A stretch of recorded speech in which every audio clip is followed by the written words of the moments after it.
मलाई जान আমি কি থাকতাম প্রশ্ন ওই যে সুইচ কি অফ করছি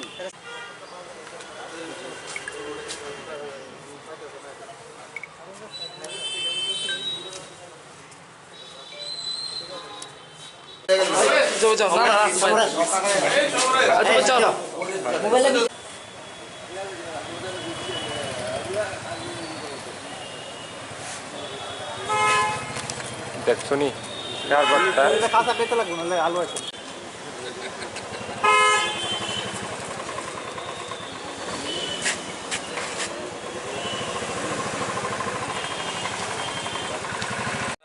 আজকে আমরা মানে ইদানিং কিছু বাইক লিফটাররা বেলে এসেছে আর কিছু বাইক লিফটার মানে শোনা যাচ্ছে, এটা নিয়ে আমরা একটা স্পেশাল ড্রাইভের মতো করেছি। এর মধ্যে আগের ওসি সাহেব আমাদের ইন্সপেক্টর রানা চ্যাটার্জি সাহেব ওনার সুপারভিশনে আজকে দুটো বাইক রিকভার হয়েছে, তাছাড়া দুটো সেপারেট বাইক লিফটার আমরা অ্যারেস্ট করতে সক্ষম হয়েছি। এর মধ্যে প্রথম হচ্ছে অমৃত মালাকার, বয়স 26, ওনার বাড়ি হচ্ছে নেতাজি কলোনি, থানা শ্রীনগর। উনি কালকে বিদ্যাসাগর ব্রিজের কাছে একটা গ্ল্যামার বাইক চুরি হয়েছিল, বাইকের নম্বর হচ্ছে TR01P8620। এটা আমরা বাইকটা বরামদ করতে রিকভার করতে পেরেছি। ওনাকে স্পেসিফিক কেসে অ্যারেস্ট করা হয়েছে, কালকে ওনাকে কোর্টে ফরওয়ার্ড করা হবে। তাছাড়া আরেকটা বাইক যেটা আজকে চুরি হয়েছিল, পালসার বাইক, নম্বর হচ্ছে TR01AH6279। এটা চুরি হয়েছিল কামানচংলি থেকে।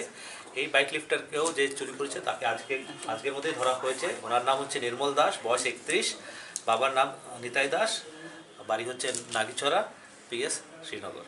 তো আজকে দুটো সেপারেট বাইকস, যেটা কালকে একটা আজকে একটা চুরি হয়েছে উইথিন শর্ট পিরিয়ড, ইস্টাগাতলা PS, দুটো বাইক চোরকে ধরতে পেরেছে। সঙ্গে বাইকগুলো বিফোর নেবারিং কান্ট্রিতে পাচার হওয়ার আগে আমরা বাইকটা রিকভার করতে পেরেছি। আর এটা কালকে দুজনকে আমরা কোর্টে ফরওয়ার্ড করবো, দুজনই অ্যারেস্ট আছে। আর এই বাইকগুলো যে ওনাদের আমরা রিটার্ন করে দেবো।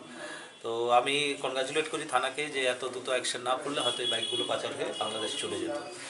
তো আমরা রিমান্ড চাইবো, রিমান্ড চেয়ে চেষ্টা করবো জানতে যে পুরো নেটওয়ার্কটা এখন যেটা ধরা পড়েছে বাইক চোরদের, এই নেটওয়ার্কটা মধ্যে কে কে ইনভলভ আছে, আর বাইকটা কোন রুট দিয়ে বেরোচ্ছে আর কার সাহায্যতে বেরোচ্ছে।